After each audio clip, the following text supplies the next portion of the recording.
we will take the direction of couple vector in the direction of centrifugal force, but if the magnitude of couple is negative then the direction will be opposite to that of centrifugal force। ठीक है, अभी मैं जब diagram बनाऊंगा couple vector diagram, तो आप वहाँ पर देखिएगा कि किस तरीके से मैं कपल वेक्टर डायग्राम बनाऊंगा, उस समय आपको पता चलेगा कि नेगेटिव और पॉजिटिव में आपको डायरेक्शन किस तरीके से लेनी है। देखिए, अब कपल वेक्टर डायग्राम मुझे बनाना है, तो शुरुआत से मैं शुरू करूंगा, ए से लेके डी तक का कपल वेक्टर डायग्राम बनाऊंगा और उनका समेशन हम लोग करेंगे, कप वेक्टर एडिशन करेंगे उनका। ठीक है, ए से लेके डी तक वेक्टर एडिशन करना है हमें, वेक्टर्स को बना के, कपल वेक्टर्स को बनाकर। तो सबसे पहला जो कपल मैं बनाने जा रहा हूँ वो है कपल वेक्टर, वो है ए का। ठीक है, वो है -1.6। मैंने आपसे बोला कि कपल वेक्टर की डायरेक्शन सेंट्रीफ्यूगल फोर्स की डायरेक्शन में ही हम लेंगे। ठीक है, लेकिन अगर कपल का मैग्नीट्यूड निगेटिव साइन के साथ है तो सेंट्रीफ्यूगल फोर्स के अपोजिट डायरेक्शन में हम कपल वेक्टर की डायरेक्शन लेंगे।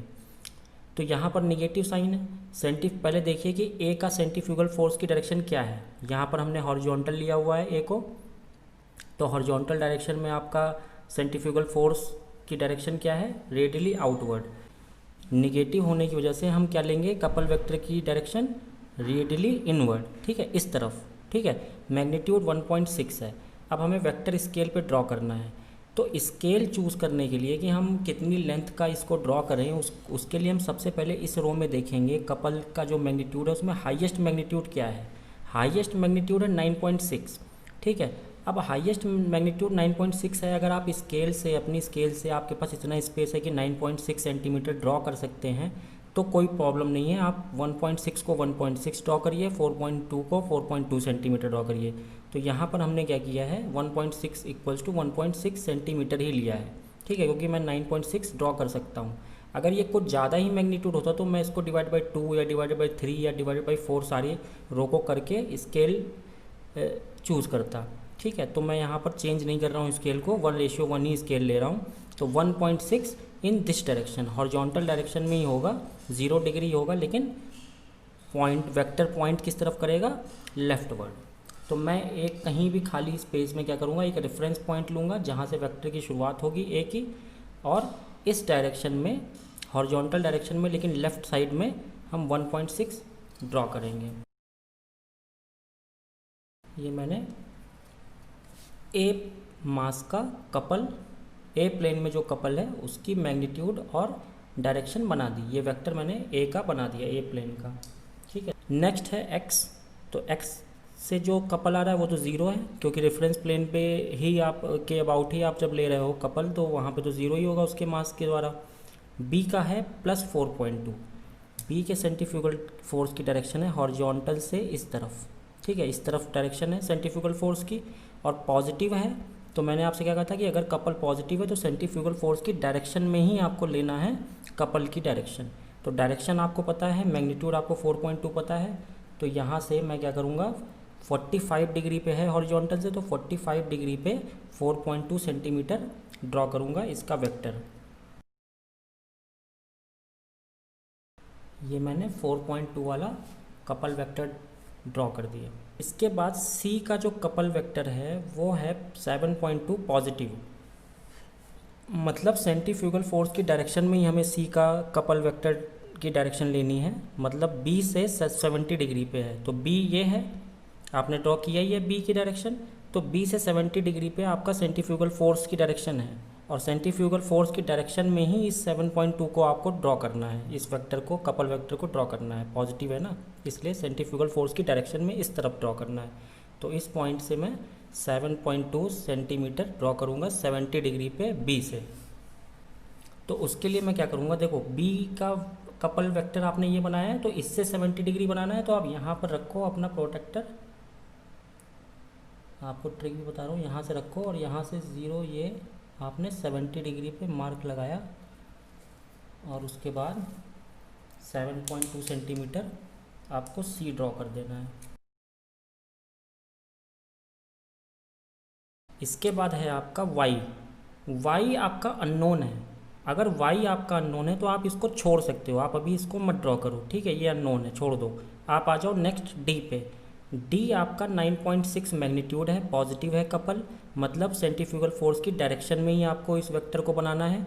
तो डी देखो, डी यहाँ पर लगा हुआ है, इसकी सेंट्रीफ्यूगल फोर्स की डायरेक्शन इस डायरेक्शन में है, मतलब सी से आपका सी से 120 डिग्री पे है।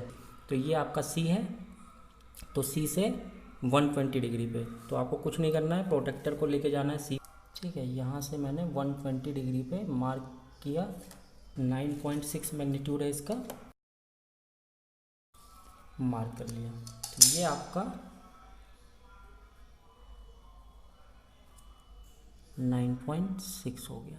ठीक है, अब 9.6 ड्रॉ हो गया, मतलब 1.6 आपने ड्रॉ कर लिया, 4.2 भी ड्रॉ कर लिया, 7.2 भी ड्रॉ कर लिया, 9.6 ड्रॉ किया। अब आपका जो अननोन बचा हुआ था my इंटू 0.04, अगर आपके कपल को बैलेंस होना है, if couple has to be balanced, तो ये जो आपका कपल वेक्टर डायग्राम बन रहा है, दिस शुड बी क्लोज्ड।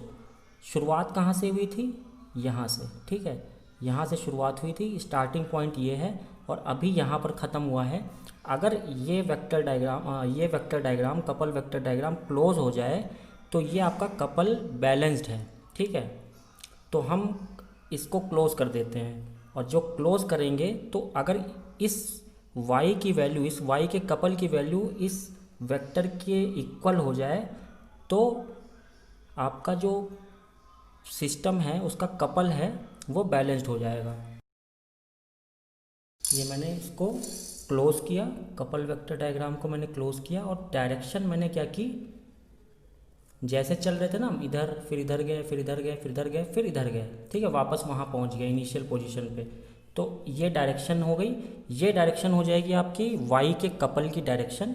ठीक है, वाई के कपल की डायरेक्शन ये हो जाएगी, प्लस इसका जो मैग्नीट्यूड होगा वो इसकी लेंथ के बराबर हो जाएगा। अब हम इसकी क्या करेंगे, इसकी लेंथ को मेज़र कर लेंगे यहाँ से स्केल से कि कितना है। यहाँ मैंने इसकी लेंथ को मेज़र किया तो लगभग इसकी जो लेंथ है वो 7.3 आई, और यही किसके इक्वल होना चाहिए, एम वाई इंटू 0.04 के। ठीक है, तो यहाँ से M Y into 0.04 equals to 7.3, तो यहाँ से मास ऑफ वाई आ गया 7.3 डिवाइडेड बाई 0.04, जिसकी वैल्यू आ गई आपकी 182.5 my की वैल्यू। तो अब हम डायरेक्शन की बात कर लेते हैं। डायरेक्शन आपकी, आप किसी भी मास से आप इसका एंगल निकाल सकते हो। ये आपका डी का कपल वेक्टर है, तो ये एंगल आप निकाल लो, तो आपको डी से इसका एंगल पता चल जाएगा वाई का कि कितने एंगल पे है। और अगर आप हॉरिजॉन्टल से यानी कि ए मास से एंगल निकालना चाहते हो तो ये एंगल आप मेज़र कर लो।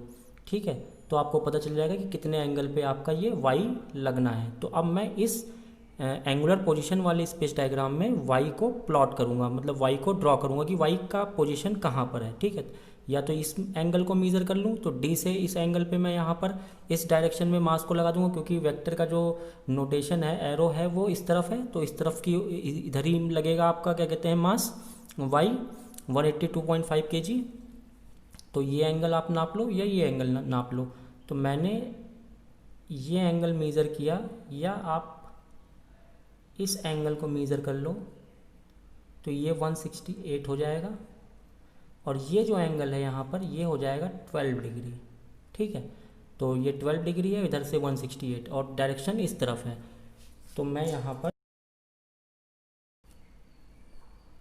वाई मास को अटैच कर दिया है 12 डिग्री पे। ठीक है, क्लॉकवाइज डायरेक्शन में ए से अगर आप मेज़र करो तो 12 डिग्री, और इसकी वैल्यू क्या है 182.5 kg। ठीक है, यहाँ से आपको मास वाई पता चल गया। तो यहाँ पे आप थीटा वाई लिख दोगे कि 12 डिग्री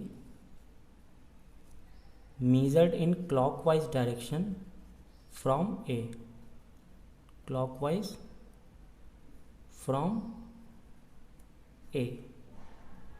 तो अब आपका जो अननोन रह गया इस वाले फोर्स वाले कॉलम में एम एक्स आपका अननोन रह गया, एम वाई आपने निकाल लिया, एम वाई की वैल्यू 182.5 है, तो 182.5 इंटू 0.1 तो ये हो जाएगा 18.25। यहाँ पर इसकी वैल्यू आ जाएगी 18.25। ठीक है, ये वैल्यू मुझे पता चल गई। अब इस कॉलम में भी हमारा एक अननोन है एम एक्स। ठीक है, तो अब हम फोर्स वेक्टर डायग्राम ड्रॉ करेंगे। यहाँ पर जिस तरीके से हमने कपल वेक्टर डायग्राम ड्रॉ किया है उसी तरीके से फोर्स वेक्टर डायग्राम ड्रॉ करेंगे। उसमें कोई प्रॉब्लम नहीं, क्योंकि सेंट्रीफ्यूगल फोर्स की डायरेक्शन हमेशा रेडियली आउटवर्ड है। ठीक है, रेडियली आउटवर्ड डायरेक्शन में हम सारे वेक्टर्स को बनाते जाएंगे। तो शुरू करते हैं। कोई भी हम रैंडम यहाँ पर ले लेते हैं एक रेफरेंस पॉइंट। यहाँ पर हमने ये रैंडम रेफरेंस पॉइंट ले लिया कि यहाँ से शुरुआत करेंगे हम। तो सबसे पहले मुझे बनाना है मास ए का सेंट्रीफ्यूगल फोर्स, जिसकी वैल्यू है 16 और डायरेक्शन क्या है, हॉरिजॉन्टल, इस तरफ रेडियली आउटवर्ड।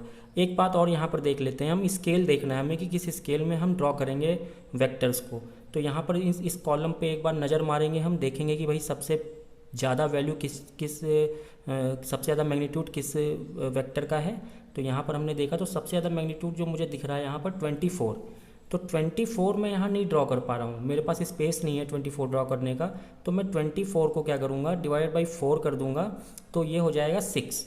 तो मैं 6 सेंटीमीटर ड्रॉ कर सकता हूँ, कोई प्रॉब्लम नहीं मुझे। तो मैं इसको सारी चीज़ों को, सारी वैल्यूज़ को 4 से डिवाइड कर लूँगा और बाद में जब मैं आंसर निकालूंगा तो 4 से मल्टीप्लाई कर लूँगा बाद में। ठीक है, तो हमने 1:4 में स्केलिंग कर दी है यहाँ पर। तो 24 को डिवाइड किया 4 से, 21 को भी 4 से, 16 को भी 4 से, 16 को भी 4 से, और ये 18.25 को भी 4 से डिवाइड करके हम अपना स्केल ड्रॉ करेंगे। तो ये अगर ए 16 है तो इसको डिवाइड बाई 4 किया हमने, तो ये 4 सेंटीमीटर मुझे ड्रॉ करना है रेडियली आउटवर्ड हॉरिजॉन्टल। ठीक है, इसके बाद x अननोन है, इसको हम छोड़ देंगे।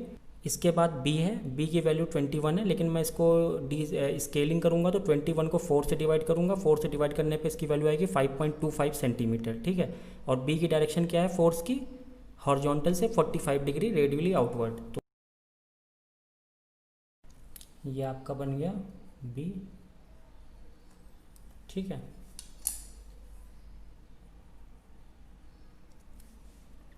इसके बाद आपका C है, C को 4 से डिवाइड किया तो 6 सेंटीमीटर आएगा। 6 सेंटीमीटर, C की डायरेक्शन B से 70 डिग्री है, रेडियली आउटवर्ड, B से 70 डिग्री। तो B से 70 डिग्री, B किया, ये 70 डिग्री पे मार्क लगाया और 6 सेंटीमीटर हम ड्रॉ कर देंगे। C ड्रॉ कर दिया। C के बाद हमने कपल वेक्टर डायग्राम में हमने ड्रॉ किया था D को, तो Y को अभी हम छोड़कर D को ड्रॉ करते हैं। D के वेक्टर को ड्रॉ करेंगे। कर तो हम Y को भी सकते हैं, लेकिन हमने जब सीक्वेंस फॉलो किया था C के बाद D, तो C के बाद हम D को ड्रॉ करते हैं। यहाँ पर D का फोर्स वेक्टर ड्रॉ करते हैं। 16 डिवाइडेड बाई 4 कितना होगा, 4 सेंटीमीटर। और D की डायरेक्शन कितनी है, C से 120 डिग्री, C से 120 डिग्री, ये C है तो 120 डिग्री पे इस डायरेक्शन में इसका सेंट्रीफ्यूगल फोर्स का डायरेक्शन होगा। ठीक है, तो ये C वेक्टर है, यहाँ पर हम C वेक्टर से 120 डिग्री ड्रॉ करना है, तो C पे हमने हॉरिजॉन्टल माना और ये 120 डिग्री पे हमने मार्क किया और 4 सेंटीमीटर ड्रॉ कर लेंगे। ये हमने D वेक्टर ड्रॉ कर लिया, क्योंकि C से D का हमें एंगल पता था, तो हमने पहले D वेक्टर ड्रॉ कर लिया। ठीक है, D वेक्टर ड्रॉ करने के बाद अब हमारा बचा Y। 18.25 को हमने डिवाइड किया अगर 4 से, तो 4.56 लगभग आएगा इसकी वैल्यू, तो 4.56 सेंटीमीटर। और आपको पता है, या तो आप ये एंगल निकाल लो कि D से Y कितने एंगल पे है, या तो आप हॉरिजॉन्टल से 12 डिग्री क्लॉकवाइज डायरेक्शन में इसका एंगल बना दो। ठीक है, तो अगर मैं यहाँ पे हॉरिजॉन्टल ड्रॉ करूँ, ठीक है, तो क्लॉकवाइज डायरेक्शन में नीचे की तरफ 12 डिग्री पे Y का सेंट्रीफ्यूगल फोर्स होगा। ठीक है, 12 डिग्री पे मार्क किया और 4.56 क्यों, क्योंकि 18.25 को हमने 4 से डिवाइड किया है, तो 4.56 वैल्यू आएगी इसकी। तो उतनी वैल्यू का हमने वेक्टर ड्रॉ कर देना है। ठीक है, तो यहाँ तक हमारा ये वेक्टर y का सेंट्रीफ्यूगल फोर्स ये आ गया हमारा। ठीक है, तो अभी ये जो हम सेंट्रीफ्यूगल फोर्स का वेक्टर डायग्राम बना रहे हैं, ये क्लोज नहीं हुआ क्योंकि स्टार्टिंग यहाँ से हुई थी, अभी एंड यहाँ हुआ है। अगर ये वेक्टर ये पॉलीगन क्लोज हो जाए, अगर ये क्लोज हो जाए तो ये सेंट्रीफ्यूगल फोर्स बैलेंस्ड हो जाएंगे, ठीक है। और हमारे पास अननोन अभी वेक्टर बचा हुआ है एक्स का, mx इंटू 0.1। तो अगर हम इसको क्लोज करें और क्लोज करने के बाद इसकी वैल्यू अगर mx इंटू 0.01 के बराबर हो जाए तो ये सिस्टम, ये सेंट्रीफ्यूगल फोर्सेस भी रेफरेंस प्लेन में बैलेंस हो जाएंगे और पूरा का पूरा सिस्टम हमारा बैलेंस हो जाएगा। हमने कपल को पहले बैलेंस कर लिया और अब हम फोर्स को भी बैलेंस कर ले रहे हैं। तो ये आपका क्या है, फोर्स पॉलीगन, और ये आपका क्या बन रहा था, कपल पॉलीगन, ठीक है। तो अब हम इसको क्या करेंगे, क्लोज करेंगे। ये हमने इसको क्लोज कर दिया और ये एरो बना दिया, ठीक है। तो इसकी वैल्यू किसके बराबर होगी, जो अननोन था हमारा mx इंटू 0.1।